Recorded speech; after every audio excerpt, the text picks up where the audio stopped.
நாங்களும் பிளேயர் தான் சார். ஆனா எங்க ஆட்டம் வெறித்தனமா. அரசியல் தனியாரமா காணாம போயிடுது. ரமணன் நினைச்ச அமைச்சரை கூப்பிட்டீங்களான்னு நினைச்சேன். அவர் எப்போது வர மாட்டார், அதான் திடீர்னு வந்தாருன்னு. டிக்டாக்லாம் பார்த்தா இந்த அவார்ட் ஃபங்க்ஷன்லாம் ஒரு குரூப் வந்து கான்ஸ்டியூஷனாக அடிச்சுட்டு இருந்தாங்க. காசு வாங்கிட்டு அவார்டு கொடுக்குறாங்க, அவார்ட் பண்ணது சொந்தமாக அவார்ட் கிளைம் பண்ணிக்கிறாங்க.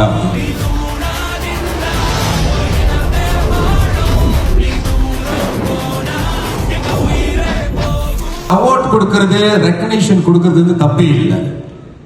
நீங்க நம்ம போடுற உழைப்பு, நம்ம வந்து சமுதாயம், நம்ம இன்னைக்கு இருக்கிற இந்திய சமுதாயத்துக்கு வந்து பாத்தீங்கன்னா, நீங்க யாருமே நினைக்கிறேன் about 90% ஆஃப் யூ ஆல் நீங்க அட்டெண்ட் பண்ண யாருமே வந்து உங்க பாட்டி தாத்தா சொத்து கொடுத்தோ பிசினஸ் ஆரம்பிச்சோ நீங்க ஆரம்பிச்சு நீங்க வந்து உட்காரல. எல்லாம் நீங்க சொந்தமா ஆரம்பிச்சு ஒரு மாற்றத்தை கொண்டு வரணும், நம்ம வாழ்க்கையை மாத்தணும், குடும்பத்தை மாத்தணும்னு நினைச்சு ஐடியா எடுக்கிறதே ஒரு பெரிய விஷயம் தெரியுங்களா? ஒரு பிசினஸ் செய்யறதுக்கு இந்த சிந்திச்சு ஒரு பிசினஸ் இப்ப நீங்க பாக்குறேன் ஹோம் என்னென்னமோ பிசினஸ், நிறைய பிசினஸ் ஐடியாஸ் வந்து கொண்டு வந்து அது வந்து ஒரு நிர்வாகமா ஆக்கி நீங்க தொழிலா செஞ்சு அதை வந்து நீங்க வருமானத்தை எடுக்கிறீங்கன்னா, உங்க குடும்பத்தை அதை நீங்க வளர்த்து இருக்கீங்கன்னா, அது வந்து ஒரு சாதாரண விஷயம் இல்லை. மனசுல வச்சுக்கங்க. இன்னைக்குமே ஃபோமோ, இன்னைக்கு தான் அந்த வார்த்தையை கத்துக்கிட்டேன்.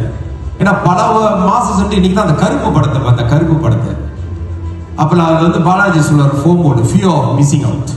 Very good concept. ஏன் இதெல்லாம் பேசுறாங்க அப்படின்னு கேட்டீங்கன்னா, இந்த ஃபோமோ தான். என்னாச்சும் ஒன்று சொல்லணும்னு சொல்லிடுவானுங்க. அதுவும் வந்து இப்போ வந்து டிக்டாக் ஃப்ரீயா ஒரு 1000 பேராச்சும் பார்த்துருவாங்கன்னு சொல்லிட்டு சொல்றது. ஸோ இந்த அவார்ட் ஃபங்க்ஷனை அட்டாக் பண்ணியிருந்தாங்க. அப்போ நான் வந்து நினைக்கிறேன், என்னோட கருத்து வந்து nothing wrong in recognise our effort. நீங்களாம் கஷ்டப்பட்டு சொந்தமா உழைச்சி, சொந்தமா சிந்திச்சு, சொந்தமா பணம் தேடி, சொந்தமா தொழில் செய்து, சொந்தமா சமுதாயத்தில் மாற்றம் செய்யணும், சமுதாயத்தில் உள்ள ஒருத்தர் 2 பேருக்கு வேலை வாய்ப்பு கொடுக்கணும் சொல்றது வந்து தயவு செய்து உங்களுக்கு நீ கை தட்டிக்க முத பெருசாக. இதுதான் ரெகக்னிஷன். ஸோ அந்த அடிப்படையில சகோதரி மாலதி அவங்க குழுவினர் இன்னைக்கு வந்து செய்யறது, இந்த வருஷம் செய்யறது வந்து நத்திங் ராங்.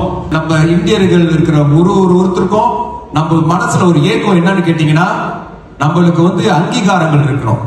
அங்கீகாரம் தான் உங்களுக்கு மோட்டிவேஷன் ஆகும் வாழ்க்கையில. நம்ம வந்து ஒரு அளவு வளர்ந்துகிட்டு இருக்கோம். இங்கேயே நீங்க பாத்தீங்கன்னா ஒரு 300-400 பேர் இருப்பீங்க சொந்தமா தொழில் செய்யறவங்க.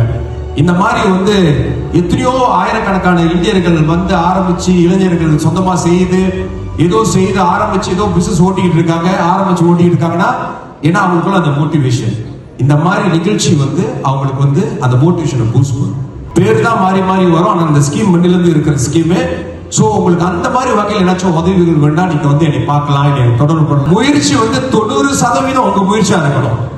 நீங்க உங்க தலைவலி தூக்கி என் தலையில போட்டுட்டு லோன் வேணும் தொழிலுக்கு சொல்லிட்டு நீங்க வீட்டில் இருந்தீங்கன்னா காலாட்டிக்கிட்டு நான் எல்லாம் செஞ்சு கொடுக்க முடியாது. ஸோ அதனால வந்து 90% is from you. That means form எடுக்கிறது, எந்த ஸ்கீம் இருக்கு, எவ்வளவு காசு கொடுக்குறாங்க, எங்க கொடுக்குறாங்க, இந்த என் தொழிலுக்கு அது நான் அப்ளை பண்ண முடியுமா, இதெல்லாம் கரெக்டா செய்துட்டு அந்த சப்மிஷன் பண்ணும் போது வந்து என்னை பார்த்தீங்கன்னா உங்களுக்கு உதவி பண்றதுக்கு சுலபமா இருக்கும். நிச்சயமா உதவி பண்ண முடியும். நம்ம சமுதாயத்தை மட்டும் நம்பி நீங்க பிசினஸ், இந்தியன் பேஸ் பிசினஸ் மட்டும் செய்யாதீங்க. மித்த இனத்தை எப்படி எடுத்துட்டு மலாய்க்காரவங்க எடுத்துக்கிட்டீங்கன்னா 60-70% இருக்காங்க. மலே மார்க்கெட் டார்கெட் பண்ணீங்க. நீங்க எது செய்தாலும் அந்த சமுதாயத்தை சிந்தனையில வச்சு ஒரு தொழில் ஆரம்பிச்சு அவங்கள்ட்ட எப்படி போய் இதை விற்கிறது நீங்க யோசிக்கணும். கடையை அப்படிதான் வச்சிருக்காங்க, ஒரு சிஸ்டம் போடல. இப்ப புது இன்வாய்சிங் இருக்கு, அதுக்கு சிஸ்டம் கம்ப்ளை பண்ணுச்சு. இது உண்மை. ஒருத்தர் ஸ்பீட் மார்ட், கேகே மார்ட் எப்படியே போயிட்டாங்க. நம்ம வந்து அதே அந்த மளிகை ஜாம கடையை வச்சு அப்படியே வச்சிருக்கோம்.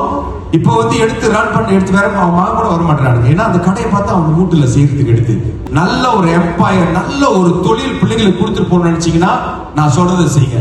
எப்படி மளிகை மார்க்கெட் அட்டாக் பண்றது நீங்க யோசிக்கணும். It's very important. என்னோட கிளையண்ட் எல்லாமே கார்ப்பரேட் கிளையண்ட்ஸ் தான்.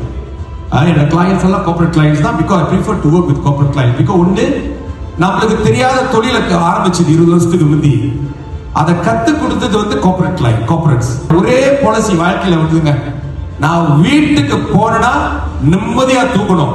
என் வீட்டு முடிக்கிற 4 பேர் வந்து நிக்கிறாங்க, அந்த கவலை எனக்கும் வேணாம், என் பிள்ளைங்களுக்கும் வேணாம்னு நினைக்கிறேன் நான். ஸோ அந்த அடிப்படையில் நீங்களும் அந்த சிந்தனையில் இருக்கணும். எப்படி இந்த பிரைவேட் மார்க்கெட்டை டேப் பண்றதுன்னு சிந்திச்சு முயற்சி